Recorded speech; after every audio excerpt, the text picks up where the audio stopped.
I don't know if I've mentioned, but somehow Alan Richson has gotten even bigger for this season.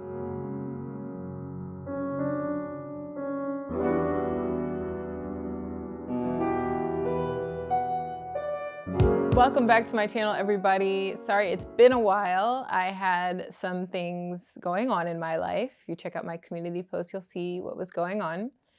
But I am back finally, a little bit behind, but I'm going to try to make up for it by including 2 episodes of Reacher Season 2 in this video. So there will be time codes below letting you know which episode I'm talking about when. So if you're just here for the episode 5 review, you can just watch that. Or if you're just here for episode 6, you can just watch that. But I'd love if you join me for the entire ride. So, here we go. Before we get started, if you would be awesome and give me a like and leave a comment on this video telling me what you're excited about for the rest of the season.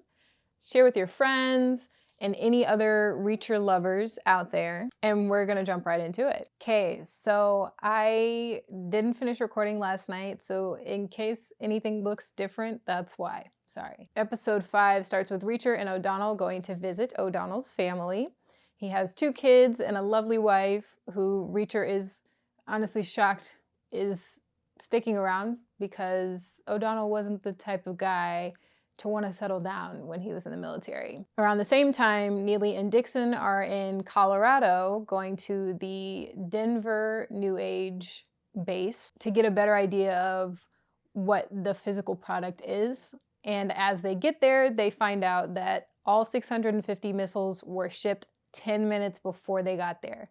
So they rush out to go try and find these missiles. The truck gets hijacked by AM's men, and they kill the poor New Age driver and switch the trailers, identical trailers. And Neely and Dixon happen to drive up as they're doing this, so a firefight ensues. It's actually pretty cool. There's a little segment where Dixon and Neely pop out of different places in the car to kind of distract some of the assailants while killing others. It's really an ingenious little thing that they did. So Reacher and O'Donnell back in New York are going to visit Homeland to try and figure out who exactly AM is and find out what the Department of Homeland Security knows about him. They find out that he's using bearer bonds, which Reacher then realizes means that AM will be in person at the sale of the missiles, because holding the bearer bonds is like holding the money in cash. So he's not just going to trust that to anyone. So they have a chance to get him. After this firefight between Dixon and Neely and AM's men, Neely goes back to the manifest that they had gotten from the New Age facility and discovers that Tony Swan signed off on the shipment of these missiles. So he is alive, he's not dead, and he's potentially working with New Age. They update Reacher and O'Donnell with that, and everyone else kind of thinks the obvious, that Swan is probably dirty now.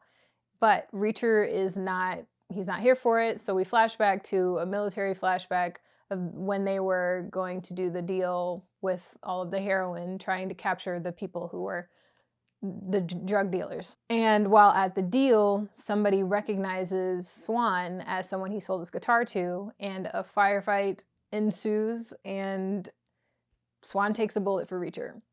So that's why Reacher is not quite ready to suspect him. Back in the present, Senator Malcolm Lavoie offers Reacher his help because basically he wants to cover his own behind. He doesn't want anyone to find out that he helped put missiles in the hands of terrorists.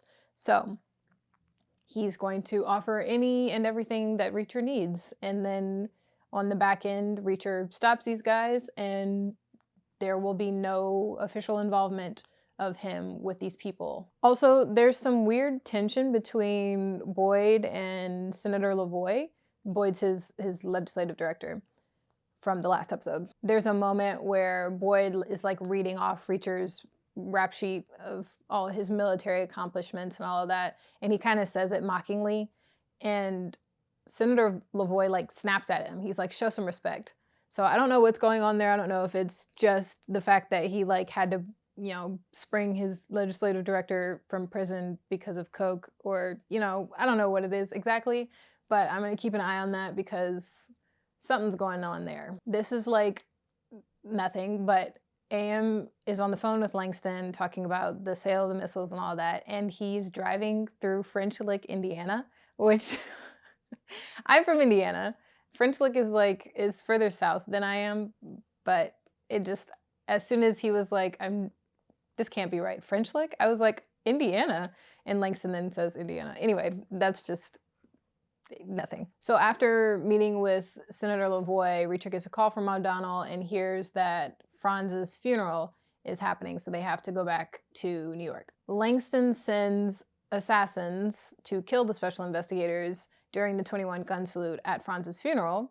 It obviously fails, and Russo and Reacher get into a really hilarious car chase with one of the assassins. Neely kills one, and then the other is like, screw this, I'm not sticking around to get killed too, and he runs off, and they chase him. The entire time they're bickering. It's hilarious. And there's so many good moments that I feel like were probably ad-libbed between the actors, because it flows so naturally. It's really good. While at the funeral, I forgot to say this, Reacher calls Russo a dirty cop, and Russo reveals that his dad was a cop and was killed for not being on the take. So he's like, I can't even believe that you would say that about me. And he also reveals that he found out that all of the New Age security team under Langston, they are all former dirty cops from the same precinct. So now back to post-car chase. After they catch this assassin, they realize that Tony Swan was the one who was supposed to pay him. So Reacher chokes the guy out. They go to where he's supposed to meet Swan to get the rest of his payment. The guy goes in the building, and the building promptly explodes. Violently, like it's a really big explosion. And the episode ends. So for that episode, the acting's obviously great throughout. Like I said, between Russo and Reacher, especially this episode, there's some really, really good moments. And it's been interesting to kind of hear more about Russo's backstory and what's going on with him, why he is the way that he is, and why he and Reacher are butting heads. They're really very similar, but they're both coming at it from, I mean, Reacher punched the guy in the face the first time he saw him, so they're both coming at it from a negative place, so they assume the worst of each other. But I think they're becoming friends, begrudgingly. And as for the plot of the story, I don't think that this episode, other than Swan being alive, it didn't reveal like too much more, other than, you know, there's some character things that are revealed, but in terms of the larger story, like, they're really not any more knowledgeable of things in this episode than they were in the prior episodes. So there's still some more stuff that has to happen, which I will talk about in episode 6. But to give my episode 5 rating, I really like that episode. I watched that episode like probably 5 times now. Not just because it's like, oh, it's a great episode and I love it, because I watched it every time I thought I was going to record this video and then I didn't. So I'd probably give it like we'll say maybe a 7 out of 10. Because like I said, it doesn't do too much to move the plot forward, but there are good character moments that kind of give you some backstory. And in this episode, I wasn't super in love with the flashbacks. It kind of goes to explain why Reacher feels the way he does about Swan and why he's so reluctant to see him as potentially bad. But I personally just didn't feel like it was necessary. Like, we get it. Reacher's, he loves his team, and, you know, he thinks the best of them. He chose them because he thinks they're the best. He doesn't think that they could be bad. So, you know, there's that. But yeah, I'd probably give it a 7 out of 10. It was a good episode, but didn't do too much for the overall story. So to get into episode 6, the episode starts and we find out Swan was not in the building, obviously, so he was not dead, which leads the rest of the special investigators to even more think that he was in on it, that he's part of this, because they're like, there's no way they could have, at New Age, they could have forced Tony Swan to do all of these things, to sign off on the shipment of the missiles, to pay this guy. Like, there's so many things that they're like, there's no way they forced him to do this. Russo gets the info that Marlo Burns' car was discovered, the lady with the cash stash that she left. So the special investigators go after her, but Russo does not go with them. He goes to confront his superior. Marsh is his name, because basically he's been ratting on them to Langston. He reveals that Langston called him and was like, take this money and tell me what Russo finds out about what's happening at New Age. And he does it. And he tries to get Russo to also take the money from Langston, because he's like, they're going to come to you. Just take the money. Like, don't refuse. And Russo's like, you knew my dad. Like, you knew he was killed for not doing this. Why would you think that I would do this? And Marcia's like, that's why, because your dad was killed. So, interesting little moment. Marsh has been a complete jerk the entire time, so I was not at all surprised. As soon as Reacher like mentioned in episode 5, he's like, somebody's a rat. You got a rat in the house. I was like, of course it's Marsh. Like, there's no way. So they didn't do a great job of hiding that reveal. I don't know if they intended to hide it or not, but that was obvious. Neely and the gang track Marlo down using her daughter's gamer tag and IP address, because her daughter apparently is bad at games but likes to play them. There's a little point where AM gets ticketed for having something hanging in the window, and he kills the cop because he had to give her his ID, and his ID is the dead doctor's ID. The dead doctor has been discovered, so he's on the run now. So that's probably going to factor in later. There's another military flashback where Reacher's superior comes in and tells him that the colonel is getting a promotion, and he's been trying to get this promotion for 20 years, and because this heroin deal thing has gone on under his nose, it's not going to look good for him, so he's shutting down the operation.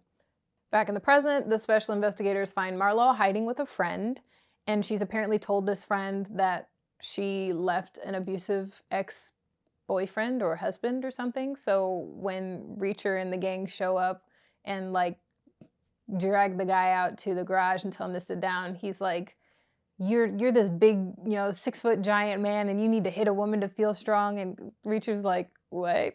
And Dixon was like, did she tell you that she was escaping an abusive boyfriend? Like, what is happening here? They call Marlo out there, and she reveals that she is not in league with Langston. She is, in fact, running from him. And the reason that she left the cash stash is because that cash was from him.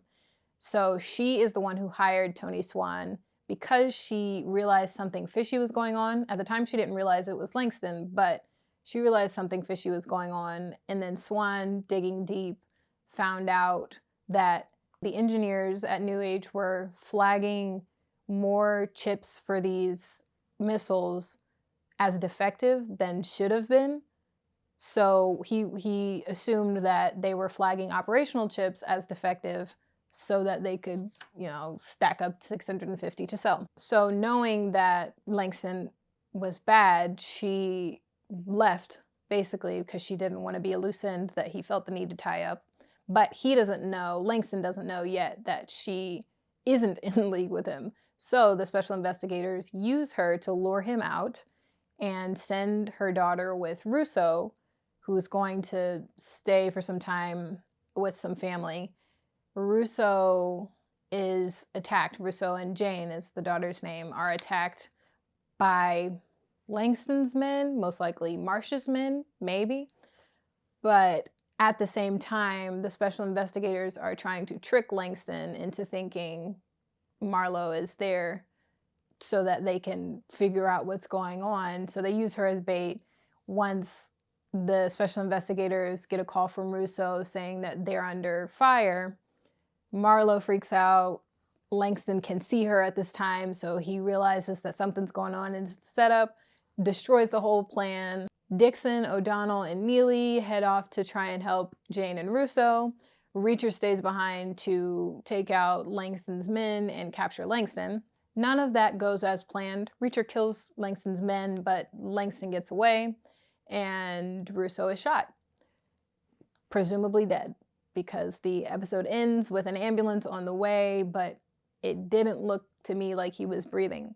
at the end. So, very sad. I didn't realize that I would care about Russo as much as I do, but it genuinely, like, I was like, oh no, when it happened. And knowing that he was protecting a little girl, it's like, you know, good man, but I really hope he's not dead. I hope that, like, they can pull it out.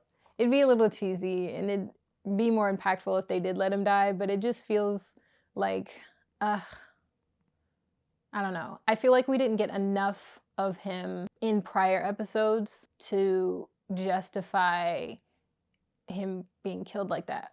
You know what I mean? Like, this episode was primarily the episode where we find the most out about him and spend the most time with him. So duh, I should have expected that he was gonna die, but that's just kind of cheesy and tropey, you know?